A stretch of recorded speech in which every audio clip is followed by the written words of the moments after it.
Department of Education here is gearing up, finally, to accept the close to 1 million students who are registered in public schools in 1,600 schools.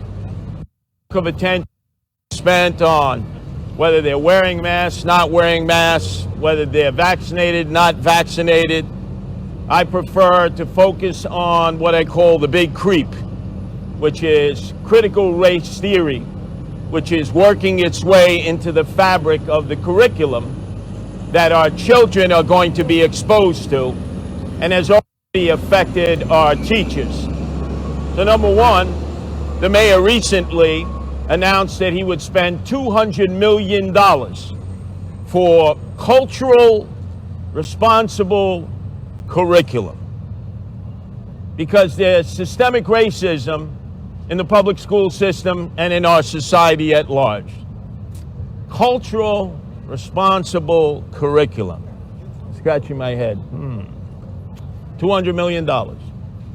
And yet, as our children return to the classrooms, teachers will have to continue to reach into their pockets to pay for the supplies of the children that they are responsible for teaching, with a $33 billion bloated budget that just keeps growing and growing and growing.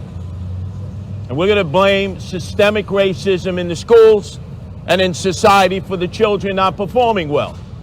We've already spent $23 million for anti-bias training for teachers. I've not known them to be biased, to be honest, having been a product of public schools part of my life and having 3 sons in public schools, one in high school, one in junior high school, one in elementary school.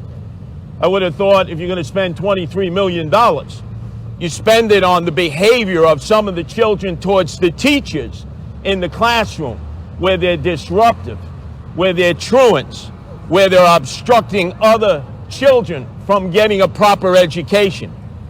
That's not because of systemic racism in schools and in society at large. And then everyone likes to say, let's look at the analytics. Well, the analytics are this. 1/2 of the children in our public school system, the totality of our public school system, do not read at their grade level. 1/2.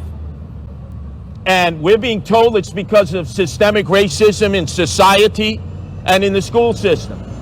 When we look at the recent 3rd grade scores in 2019, statewide assessments that covered the 5 boroughs of the city of New York, less than half of the students were proficient in math and reading. And yet, we're to believe that that's the result of systemic racism in society and in schools. That is specious. And we've seen already the creep take place towards critical race theory.